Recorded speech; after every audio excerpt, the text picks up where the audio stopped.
ललिता श्रीविशाखान्वितंश्च ॐ अज्ञानतिमिरान्धस्य ज्ञानाञ्जनशलाकया चक्षुरुन्मिलितं येन तस्मै श्रीगुरुवे नमः।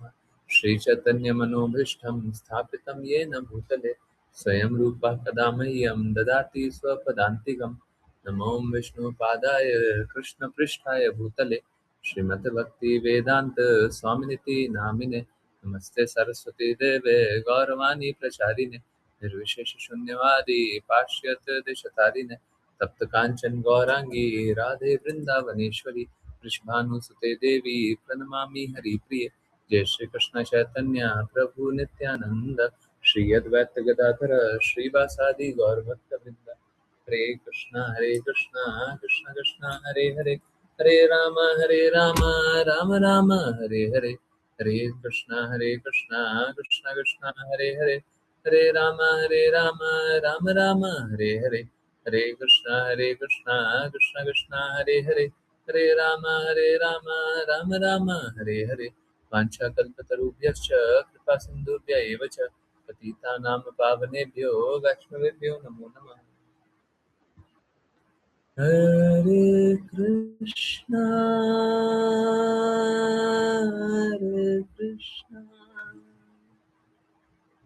Krishna Krishna, Hare Hare, Hare Rama, Hare Rama, Rama Rama, Hare Hare,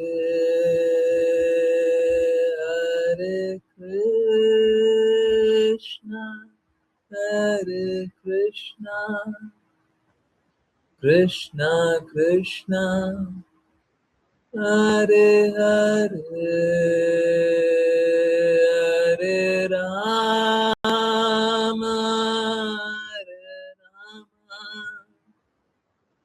Rama Rama, Hare Hare,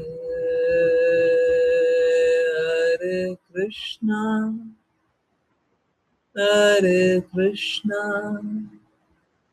Krishna Krishna, Hare Hare,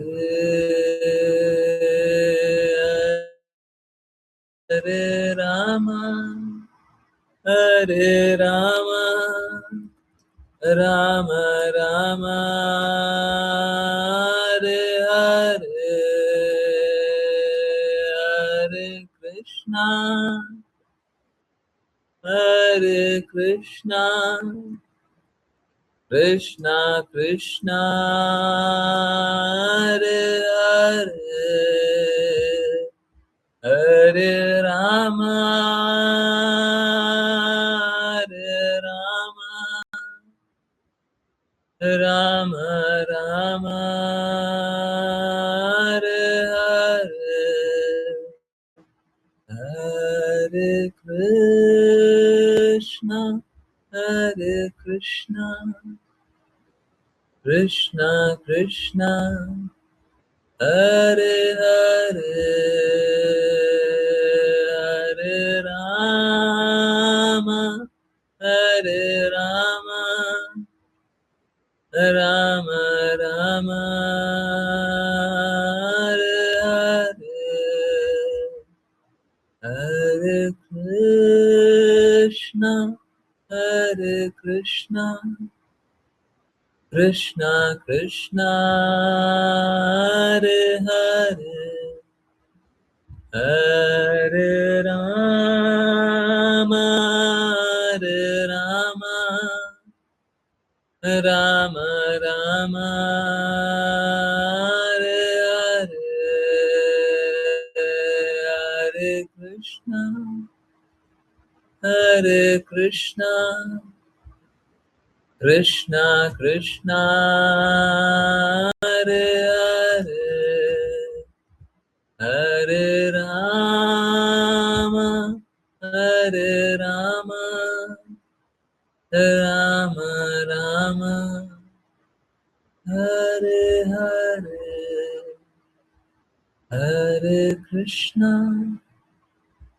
Hare Krishna, Krishna Krishna, Hare Hare, Hare Rama, Hare Rama, Rama Rama, Hare Hare.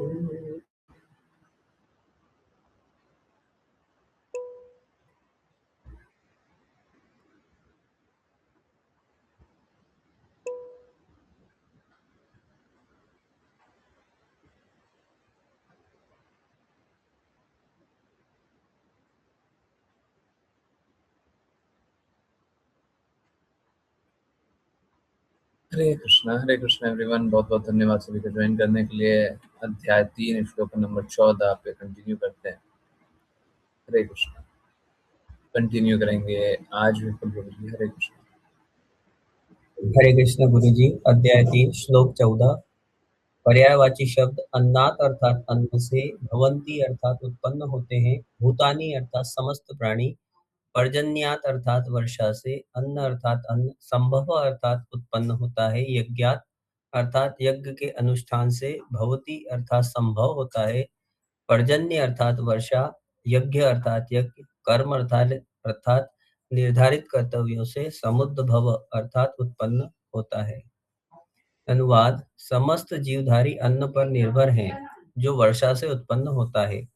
वर्षा यज्ञ के संपादन से उत्पन्न होती है। यज्ञ अर्थात त्याग के संपादन से उत्पन्न होती है और यज्ञ निर्धारित कर्तव्यों से जन्म लेता है। तात्पर्य: भगवत गीता के महान टीकाकार शील बलदेव विद्याभूषण निम्नलिखित लिखते हैं। परमेश्वर, जो यज्ञ पुरुष के नाम से जाने जाते हैं, समस्त यज्ञों के व्यक्तिगत भोक्ता, समस्त देवताओं के स्वामी हैं, जो उनकी सेवा करते हैं, जैसे शरीर के विभिन्न अंग संपूर्ण शरीर की सेवा करते हैं। इंद्र, चंद्र, वरुण आदि देवता नियुक्त अधिकारी हैं, जो भौतिक कार्यों का प्रबंधन करते हैं, और वेद इन देवताओं को संतुष्ट करने के लिए यज्ञों का निर्देश देते हैं, ताकि वे वायु, प्रकाश और जल पर्याप्त मात्रा में प्रदान करके अन्न उत्पन्न करने में प्रसन्न हो। जब भगवान कृष्ण की पूजा की जाती है, तो भगवान के विभिन्न अंग रूप देवता भी स्वतः ही पूजित हो जाते हैं, अतः देवताओं की अलग से पूजा करने की कोई आवश्यकता नहीं है। इसी कारण से भगवान के भक्त जो कृष्ण चेतना में हैं, भोजन पहले कृष्ण को अर्पित करते हैं और फिर स्वयं ग्रहण करते हैं। यह एक ऐसी प्रक्रिया है जो शरीर को आध्यात्मिक रूप से पोषित करती है। ऐसी क्रिया द्वारा न केवल शरीर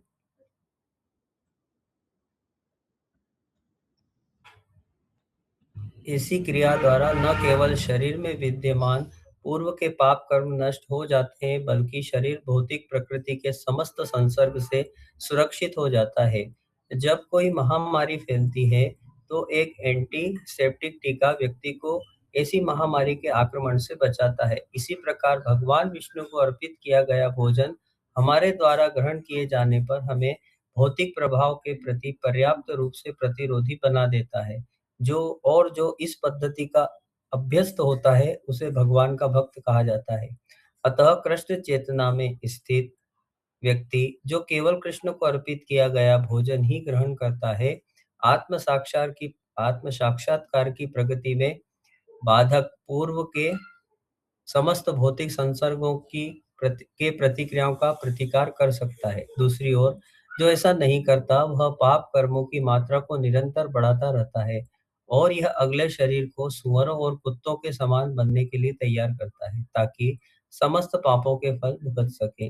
भौतिक जगत संसर्गों से भरा हुआ है और जो भगवान के प्रसाद अर्थात विष्णु को अर्पित भोजन को ग्रहण करके प्रतिरक्षित होता है, वह आक्रमण से बच जाता है, जबकि जो ऐसा नहीं करता, वह संसर्ग के अधीन हो जाता है। अन्न या सब्जियां वास्तव में भोज्य पदार्थ हैं।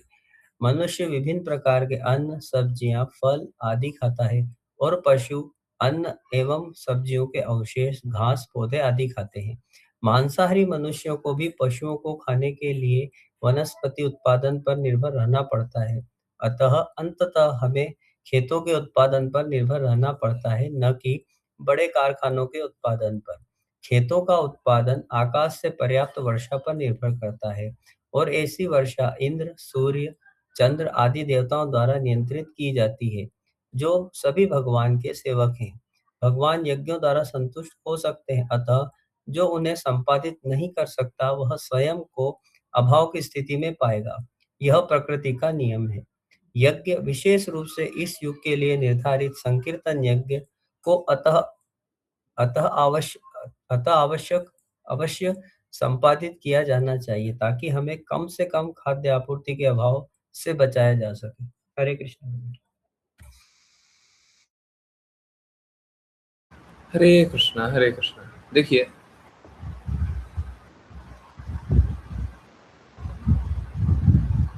भगवान हम सभी को जो भी हमारी आवश्यकता है वो प्रदान कर रहे हैं, परंतु भगवान ने एक माध्यम बनाया है देवताओं का। विभिन्न प्रकार के देवता बनाए और देवताओं को विभिन्न प्रकार का कार्य दिया। कोई बोल सकता है देवता को बनाने का क्या कार्य है? देवता को अगर कार्यों में संलग्न भी रखना है तो रखिए, परंतु देवताओं की पूजा क्यों करनी पड़ती है? देखिए, ये उनके लिए है जो भगवान के कहे अनुसार नहीं चल पाता। आप समझिए बात को। देखिए, भगवान तो बड़े प्रेम से चाहते हैं कि सब कोई उनकी आज्ञा अनुसार चल, जैसा जैसा भगवान बोले वैसा वैसा कीजिए। परंतु कोई सोचे कि नहीं, हम नहीं करेंगे उनके जैसा।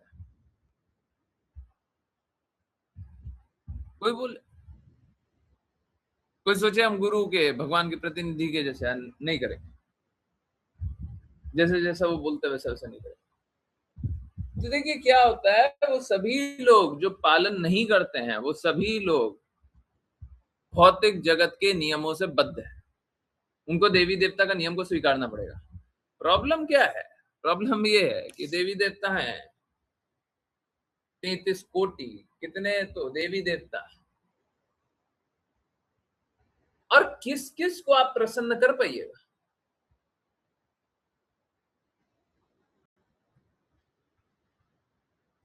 और ये तो ठीक है, मान भी लिया, किसी तरीके से कर दिया, तो ये आदि दैविक हो गया।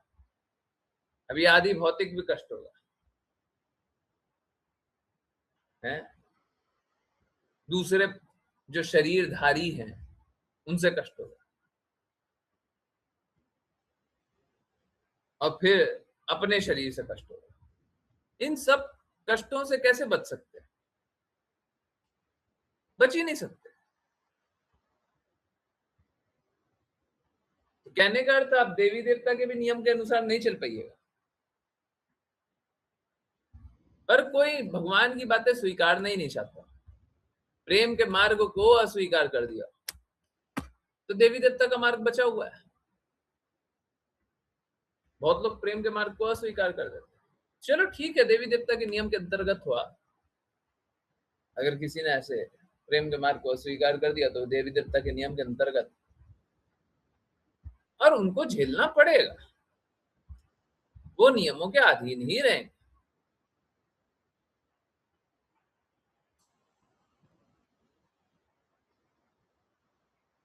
तो जो भगवान को अर्पित करके नहीं पाता है, वो कैसा सुअर जैसा जीवन जी रहा है, पशु जीवन, सुअर और कुत्ते का जीवन। तो सुअर और कुत्ता होता है भगवान को अर्पित नहीं करना चाहता, जो मिले सो खा जाओ।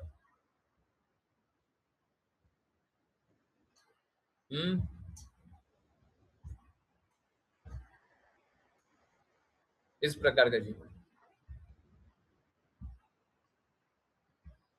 तो पाप कर्म खाते हैं, तो मनुष्य जीवन में भी जो पाप कर्म खाते हो उनको कैसा शरीर मिलना चाहिए?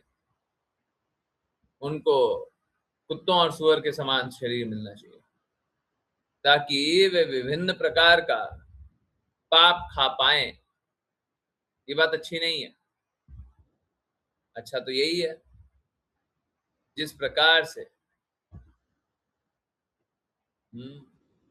भगवान ने बोला उस प्रकार से भगवान को अर्पित करके पाइए, पाप नहीं लगेगा। क्यों पाप कमाना चाहते?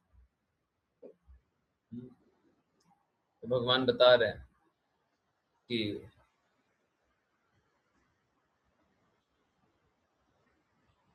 जो भी जीव हैं वो वर्षा पे आश्रित हैं, वर्षा यज्ञ से होता है। तो ये बात ठीक है। एक कृष्णा भावना भावित जो हो जाता है वो कैसा है, जैसे ये भी एग्जांपल दिया जाता है कि पेट को खिला देने से शरीर के बाकी हिस्से को खिलाने की आवश्यकता नहीं होती। हाथ में अपने आप पहुंच गया, पेट में गया ना, हाथ में अपने आप पहुंच गया शक्ति, आंखों में अपने आप पहुंच गया। तो अगर भगवान के लिए हम भोग अर्पित करें, भगवान पालें, तो हमारे पास दूसरा कि हमको पर्याप्त मिल जाएगा। लोग सोचता है भगवान को अर्पित करेंगे भगवान खाएंगे। देखिए भगवान आपको दे रहे हैं, आपके पास जो कुछ भी है वो सब कुछ भगवान ने दिया। तो आप किस चीज पे अहंकार कर रहे हैं और किस चीज का सोच रहे हैं कि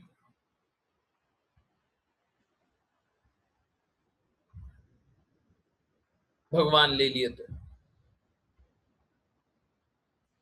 सब कुछ भगवान ने ही दिया है, और भगवान को अर्पित करने से क्या होता है, भगवान उसमें से पाप भी ले लेते हैं। आप लोगों को पहले ही बताया था, एक पत्ता भी तोड़ता है तो उसमें पाप लगता है, अगर भगवान की प्रसन्नता के लिए नहीं तोड़ा जाए। ये बात। Okay next.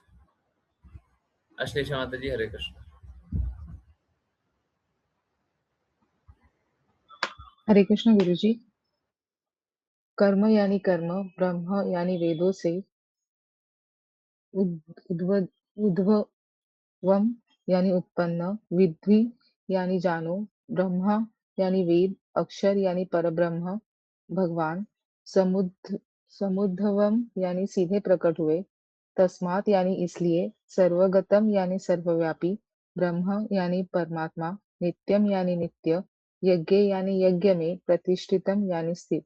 अनुवाद: वेदों में नियमित कर्म विहित है और वेद सीधे पूर्ण पुरुषोत्तम भगवान से प्रकट हुए हैं। फलस्वरूप सर्वव्यापी परम तत्व सदैव यज्ञ कर्मों में स्थित है। तात्पर्य: यज्ञार्थ कर्म अर्थात केवल कृष्ण की संतुष्टि के लिए कर्म करने की आवश्यकता इस श्लोक में और अधिक स्पष्ट रूप से कही गई है। यदि हमें यज्ञ पुरुष विष्णु की संतुष्टि के लिए कार्य करना है तो हमें ब्रह्म अर्थात दिव्य वेदों में कार्य की दिशा ढूंढनी होगी। वेद अतः कार्य करने के निर्देशों की संहिता है। वेदों के निर्देश के बिना किया गया कोई भी कर्म विकर्म अर्थात अनधिकृत या पापपूर्ण कर्म कहलाता है। अतः कर्म की प्रतिक्रिया से बचने के लिए सदैव वेदों से निर्देश ग्रहण करना चाहिए। जैसे सामान्य जीवन में राज्य के निर्देशानुसार कार्य करना पड़ता है, वैसे ही भगवान के परम राज्य के निर्देशानुसार कार्य करना पड़ता है। वेदों में ऐसे निर्देश सीधे पूर्ण पुरुषोत्तम भगवान के श्वास से प्रकट होते हैं। कहा गया है, चार वेद अर्थात ऋग्वेद, यजुर्वेद, सामवेद और अथर्ववेद ये सभी महान पूर्ण पुरुषोत्तम भगवान के श्वास से प्रकट हुए हैं। भगवान सर्वशक्तिमान है। सर्वशक्तिमान होने के कारण वायु द्वारा भी वाणी कर सकते हैं, जैसा कि ब्रह्म संहिता में पुष्टि की गई है, क्योंकि भगवान में यह सामर्थ्य है कि वे अपनी प्रत्येक इंद्रिय द्वारा अन्य सभी इंद्रियों के कार्य कर सके। दूसरे शब्दों में, भगवान अपने श्वास द्वारा बोल सकते हैं और अपनी दृष्टि द्वारा गर्भाधान कर सकते हैं। वास्तव में कहा जाता है कि उन्होंने भौतिक प्रकृति पर दृष्टिपात किया और इस प्रकार समस्त जीवों को जन्म दिया। बद्ध जीवों को भौतिक प्रकृति के गर्भ में स्थापित करने या गर्भाधान करने के पश्चात उन्होंने हमें सदैव याद रखना चाहिए सॉरी उन्होंने वैदिक ज्ञान में ऐसे निर्देश दिए कि ये संसारी जीव किस प्रकार भगवत धाम वापस लौट सकते हैं। हमें सदैव याद रखना चाहिए कि भौतिक प्रकृति में बद्ध जीव सभी भौतिक भोग के लिए उत्सुक रहते हैं, किंतु वैदिक निर्देश इस प्रकार बनाए गए हैं कि कोई अपनी विकृत इच्छाओं को तृप्त करके अपने तथाकथित भोग को समाप्त करने के पश्चात भगवत धाम वापस लौट सकता है। यह बद्ध जीवों के लिए मुक्ति प्राप्त करने का अवसर है। अतः बद्ध जीवों को कृष्ण चेतना को अपनाकर यज्ञ की प्रक्रिया का अनुसरण करने का प्रयास करना चाहिए। यहाँ तक कि जो वैदिक आदेशों का पालन नहीं कर सकते, वे भी कृष्ण चेतना के सिद्धांतों को अपना सकते हैं और यह वैदिक यज्ञों या कर्मों के संपादन का स्थान ले लेगा। हरे कृष्ण गुरु जी। हरे कृष्ण हरे कृष्ण। देखिए कैसा है, हम सभी भगवान पे आश्रित हैं।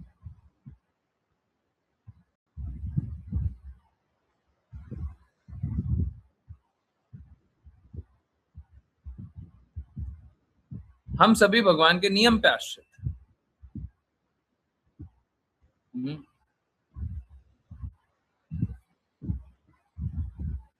हर किसी पे भगवान के नियम हर पल लग रहे हैं।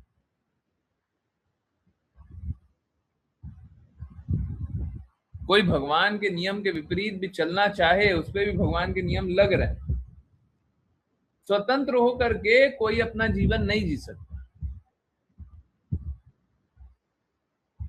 भौतिक जगत में हम लोग स्वतंत्रता की कामना करते हैं, परंतु स्वतंत्र यहाँ पे कुछ भी नहीं, हम अधीन हैं। परंतु हम कृष्णा से स्वतंत्र रह करके जो भोग करने की इच्छा करते हैं, भगवान कहते हैं अगर तुमको यही भोग करने की इच्छा है तो करो भोग। अब ऐसे तो देखिए, अगर कोई ये समझ जाए कि हम सभी भगवान के हैं, भौतिक जगत में आए हैं तो बड़ा कष्ट झेल रहे हैं, तो आनंद नहीं भोग पाएंगे। लोग चाहते क्या है? आनंद भोगें, पर आनंद भोग नहीं पाएंगे। इसीलिए माया देवी द्वारा लोगों को अपनी वास्तविक या मूल स्थिति को भुला दिया जाता है, और जब मूल स्थिति को भुलाया जाता है तो विकृत इच्छाएं बहुत सारी होती है।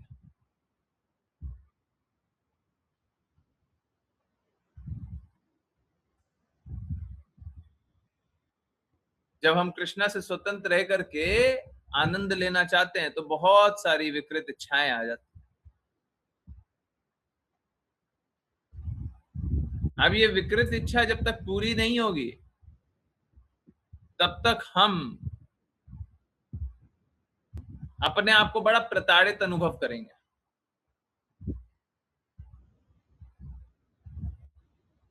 तो शास्त्रों में क्या बताया गया है? एक मार्ग बताया गया, तुम्हारी विकृत इच्छा है, चलो पूर्ति कर लो।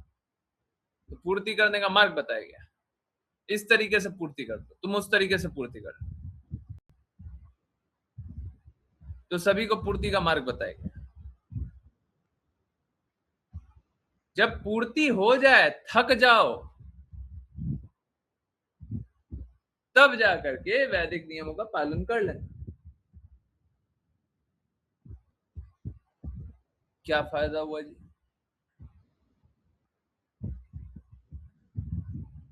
ये कुछ वैसा ही है, एक बच्चे को टॉप करना है, मान लीजिए,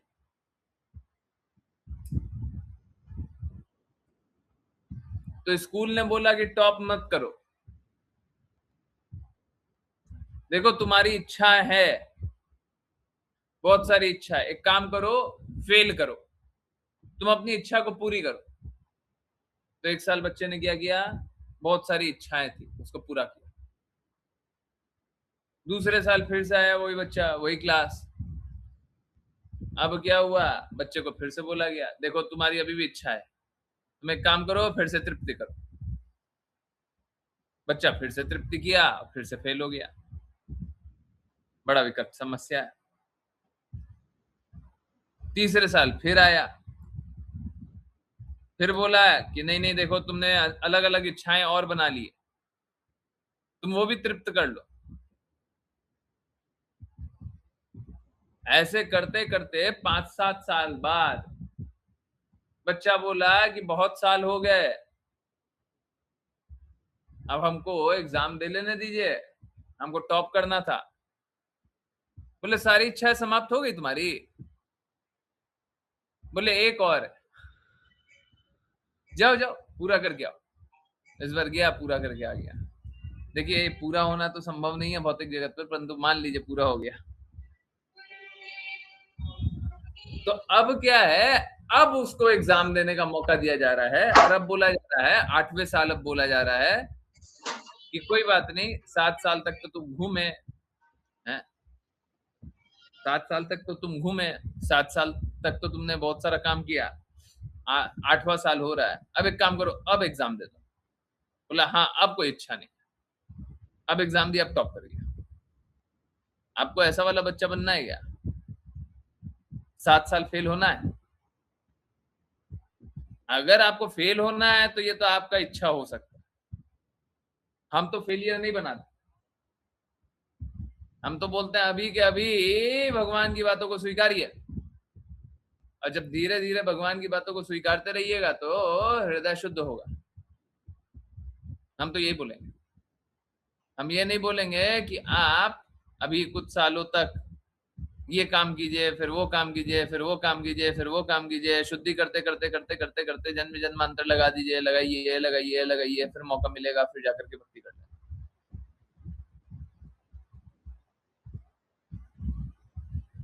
तो प्रॉब्लम तो मेरे साथ ये है ना कि हमारी तो भौतिक इच्छाएं हैं। आप तो बोल रहे हो कि भौतिक इच्छाएं को समाप्त करेंगे तभी तो भक्ति होगी। हाँ बात सही है, तो कैसे होगी? हमारी तो भौतिक इच्छा है। इसीलिए गुरु की आज्ञा, गुरु की प्रसन्नता, खत्म कहानी। देखिए बात समझिए, हमारी जो भी भौतिक इच्छाएं हैं वो अच्छी नहीं है, वो बुरी है। अगर आपको फिर भी बुरे के ही प्रति आसक्त रहना है, वो तो किसी का अपना विकल्प हो सकता है, कोई मूर्ख हो उसका अपना विकल्प हो सकता है, हम तो नहीं बोलेंगे। हम तो नहीं बोलेंगे कि कोई पागलों की भांति विकृत इच्छाएं रखी। तो जब नहीं बोलेंगे तो क्या बोलेंगे जी? भगवान की बातों को स्वीकारिए, भगवान जैसे जैसा बोलते हैं वैसा वैसा कीजिए। कौन सा गलत बात? लोग बोलते हैं हमको विकृत इच्छाएं रखना, अब बताइए मूर्ख है कि नहीं है? अगर कोई विकृत इच्छा रखना चाहता है, कोई भौतिक इच्छा रखना चाहता है, मूर्ख है कि नहीं है? हैं? भगवान के लिए कार्य करके सब कोई गंदगियों से निकल सकता है, भगवान के लिए कार्य करके। परंतु नहीं, हमको तो थोड़ा इच्छा रखना है, हमको यहाँ पे थोड़ा स्वाद रखना है, हमको थोड़ा यहाँ पे आनंद लेना है। क्यों लेना है? भगवान के प्रेम में आनंद लो ना, हम उससे ज्यादा वाला दे रहे हैं।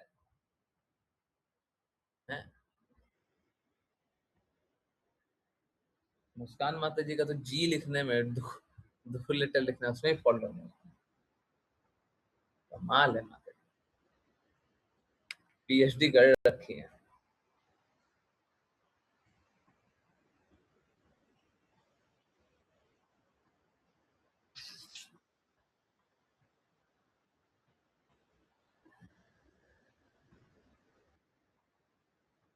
तो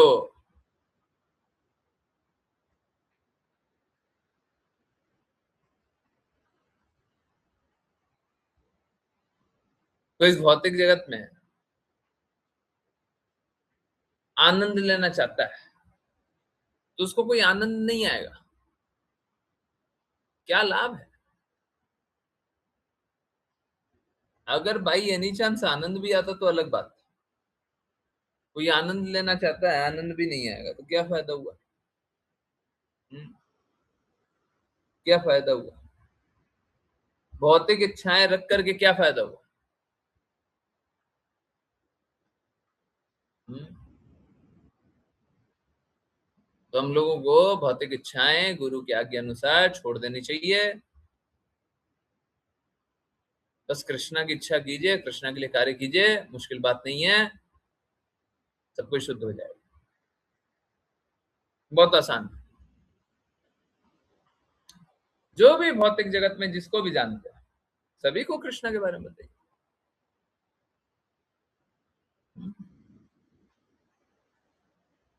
ठीक है, ओके नेक्स्ट।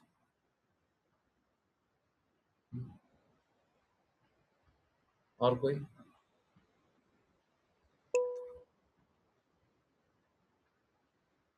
ठीक है।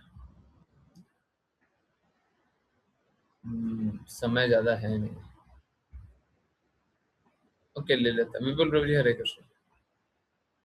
हरे कृष्ण गुरु जी। पर्यायवाची शब्द एवं अर्थात इस प्रकार, प्रवर्तितम अर्थात वेदों द्वारा स्थापित, चक्रम अर्थात चक्र, न अर्थात नहीं, अनुवर्तयति अर्थात अपनाता है, ई अर्थात इस जीवन में, यह अर्थात जो, अघायु अर्थात पापपूर्ण जीवन, इंद्रियाराम अर्थात इंद्रिय सुख में तृप्त, मोघम अर्थात व्यर्थ, पार्थ अर्थात हे प्रतापुत्र या अर्जुन, स अर्थात वह, जीवती अर्थात जीवित रहता है। अनुवाद: हे मेरे प्रिय अर्जुन, जो मनुष्य इस विहित वैदिक यज्ञ पद्धति का अनुसरण नहीं करता वह निश्चय ही पापपूर्ण जीवन व्यतीत करता है। केवल इंद्रियों में आसक्त व्यक्ति व्यर्थ ही जीवित रहता है। तात्पर्य: भगवान द्वारा यहाँ परिश्रम पूर्वक कार्य करो और इंद्रिय तृप्ति का भोग करो कि भौतिकवादी दर्शन की निंदा की गई है। अतः जो इस भौतिक जगत का भोग करना चाहते हैं उनके लिए उपयुक्त यज्ञ संपादन का चक्र अत्यावश्यक है। जो ऐसे नियमों का पालन नहीं करता वह अत्यंत जोखिमपूर्ण जीवन जी रहा है, जो निरंतर अधिकाधिक दोषी होता जाता है। प्रकृति के नियमानुसार मनुष्य जीवन विशेष रूप से आत्म साक्षात्कार के लिए है, चाहे वह कर्मयोग, ज्ञान योग या भक्ति योग में से किसी भी मार्ग से हो। पाप और पुण्य से ऊपर स्थित दिव्य जनों के लिए विहित यज्ञों के संपादन का कठोरता से पालन करने की कोई आवश्यकता नहीं है, किंतु जो इंद्रिय तृप्ति में लगे हैं उन्हें उपयुक्त यज्ञ संपादन के चक्र द्वारा शुद्धि की आवश्यकता है। विभिन्न प्रकार की क्रियाएं हैं जो कृष्ण चेतना में नहीं है, वे निश्चय ही इंद्रिय चेतना में लगे हैं, अतः उन्हें पुण्य कर्म करने की आवश्यकता है। यज्ञ पद्धति इस प्रकार रचित की गई है कि इंद्रिय चेतना वाले व्यक्ति अपनी इच्छाओं की तृप्ति कर सके, बिना इंद्रिय तृप्ति के कर्म की प्रतिक्रिया में उलझे। संसार की समृद्धि हमारे स्वयं के प्रयत्नों पर नहीं अपितु परमेश्वर की पृष्ठभूमि संरचना पर निर्भर करती है, जो देवताओं द्वारा सीधे कार्यान्वित की जाती है। अतः यज्ञ सीधे वेदों में वर्णित विशिष्ट देवता को लक्षित करते हैं। परोक्ष रूप से यह कृष्ण चेतना का अभ्यास है, क्योंकि जब कोई यज्ञों के संपादन में दक्ष हो जाता है तो वह निश्चित रूप से कृष्ण चेतना को प्राप्त होता है, किंतु यदि यज्ञ करके भी कोई कृष्ण चेतना को प्राप्त नहीं होता तो ऐसे सिद्धांत केवल नैतिक नियम माने जाते हैं। अतः किसी को अपनी उन्नति को केवल नैतिक नियमों तक ही सीमित नहीं रखना चाहिए, अपितु उन्हें अतिक्रमण करके कृष्ण चेतना को प्राप्त करना चाहिए। हरे कृष्ण। हरे कृष्ण हरे कृष्ण। देखिए क्या है, हम लोगों को अपनी इंद्रियों को नियंत्रित करके कृष्णा के लिए लगा देंगे तो हम लोगों को इस भौतिक जगत के नियमों द्वारा बंधन में बंधना नहीं पड़ेगा। कृष्णा के लिए लगाने का क्या विधि है? गुरु जैसा जैसा बोले वैसा वैसा करो। अगर गुरु की आज्ञा अनुसार चल रहे हो तो आप अपनी इंद्रियों को शुद्ध कर लेंगे। आप अगर अपनी इच्छाओं के अनुसार इंद्रियों का भोग करना चाहते हैं तो आपको कष्ट मिलेगा। देखिए लोग कैसा होता है, लोग इंद्रिय भोग करना चाहता है, आप समझिए बात, लोग इंद्रिय भोग करना चाहता है, इसलिए उसको एक प्रकार की व्यवस्था दी जाती है कि चलो जाओ तुम इंद्रिय भोग करो, और जब थक जाओगे, जब तुम्हारा हो जाएगा तो फिर आना, इस प्रकार से ये भक्ति कर लेना। देखिए समझिए बात, जब इंद्रिय भोग किए तो हमने बहुत सारा फुटप्रिंट बना लिया, पास्ट एक्सपीरियंस, जो गुरु महाराज अगले दिन बोले थे, जिस दिन फुटप्रिंट की बात हुई थी, अगले दिन गुरु महाराज के सुबह सुबह शब्द थे पास्ट एक्सपीरियंस। तो जो पास्ट एक्सपीरियंस बनाए हैं, उससे ना आप लोग बहुत सारा फुटप्रिंट बना देंगे, हैं? एक बात बताइए, चलिए एक बात बताइए, आप लोग याद कीजिए, जब आप होटल गए थे, हो सकता है वो होटल गए हुए 5 साल हो रहा है, 3 साल हो रहा है, कोई ऐसा होटल याद आ रहा है 3 साल पहले, 5 साल पहले, और इससे पहले गए थे, याद आ रहा है? अब आप सोच के देखिए, हमारे दिमाग में हमने अभी भी वो कचरा बना करके रखा हुआ,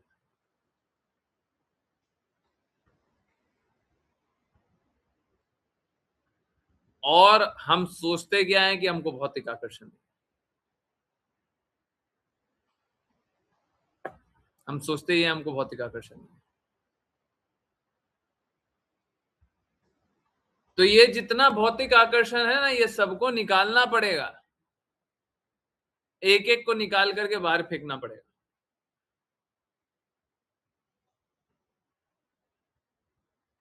बहुत सारी चीजें हैं?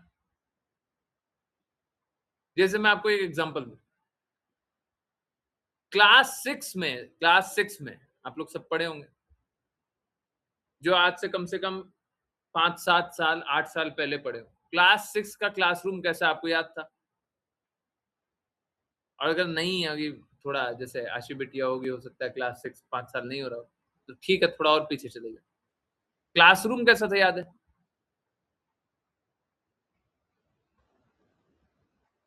याद है?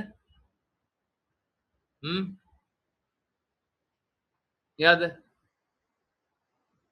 हम्म, जिन जिन को याद है, खतरे की घंटी है, ये सब कचरा है, ये सब कचरा बटोर कर रखे होंगे, ये इसमें कचरा बटोर कर रखे होंगे। इसमें कृष्णा प्रेम भरना था, हैं? कृष्णा के प्रति आकर्षण होना था, गुरु के प्रति आज्ञा पालन होना था, वो सब नहीं भरे। क्या भरे हुए हैं? क्लास 6 का वो वाला, वो सब भरे हुए हैं। कैसा होता है, हम लोग विभिन्न प्रकार के आकर्षणों में डूबे हुए हैं, और हमको सारे प्रकार के आकर्षण से निकलना है, हमको और कुछ याद नहीं रहना चाहिए। इसीलिए बोलते हैं गुरु की आज्ञा गुरु की प्रसन्नता, क्योंकि गुरु आपको अपना निर्धारित कर्तव्य करने से नहीं रोकेंगे, परंतु उसको कृष्णा सम्मत करने के लिए बोलेंगे, जिससे कृष्णा प्रसन्न है। हमको किसी भौतिकवादी को प्रसन्न नहीं करना है, इस भौतिक जगत में किसी को प्रसन्न नहीं करना, हमको कृष्णा को प्रसन्न करना। कृष्णा प्रसन्न है तो सब प्रसन्न होंगे ही होंगे, और जब कृष्णा नहीं प्रसन्न है तो बाकी लोगों को प्रसन्न करके भी क्या मिल जाएगा, अगर प्रसन्न हो भी गया तो एक भक्त बस भगवान की प्रसन्नता के लिए काम करता है, बाकी लोग प्रसन्न हो जाता है, बाकी लोग प्रसन्न हो जाते हैं। क्यों? जहां पे भगवान के नियम चलते हैं वहां सब प्रसन्न हो जाते हैं। तो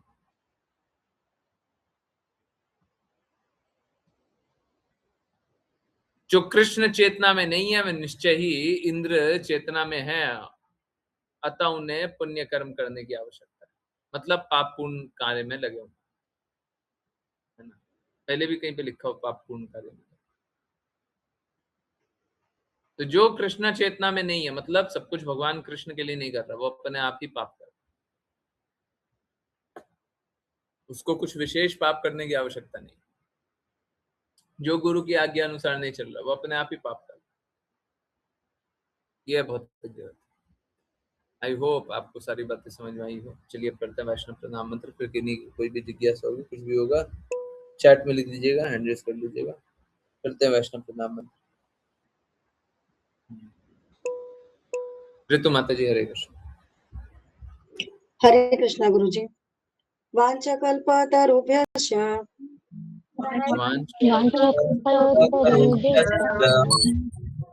कृपा सिन्धुभ्य एव च कृपा पतितानां पावनेभ्यो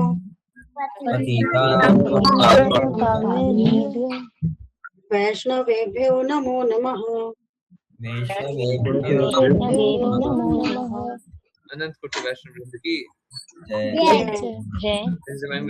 वेदांता स्वामी श्रील प्रभुपाद की श्रील भक्ति सिद्धांत सरस्वती ठाकुर गौर किशोरदास बाबू जी, भक्ति विनोद ठाकुर, जगन्नाथ दास बाबू जी, नामाचार्य श्रील हरिदास ठाकुर की जय। श्री रूप सनातन भट्ट रघुनाथ जीव गोपाल भट्टदास रघुनाथ की श्री कृष्ण चैतन्य प्रभु नित्यानंद श्री अद्वैत गदाधर श्री गौर वृंद की गंगा माई यमुना माई वृंद देवी तुलसी महारानी पुरी द्वारका वृंदावन नाम की भगवद गीता श्रीमद् भागवतम चैतन्य चैतन्यमृत की सभी भक्तों की हरे कृष्ण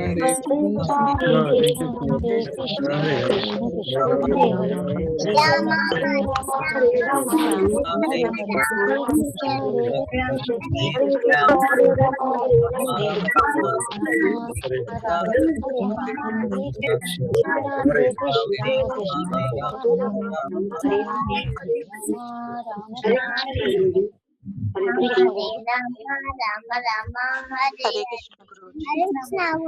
हरे कृष्ण गुरुजी। हरे कृष्ण गुरुजी।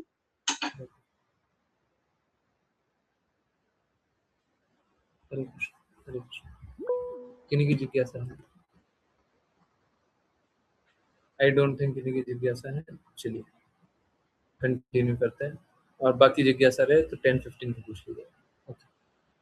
वृंदावन रम्य स्थान दिव्य चिंतामणि धाम रत्न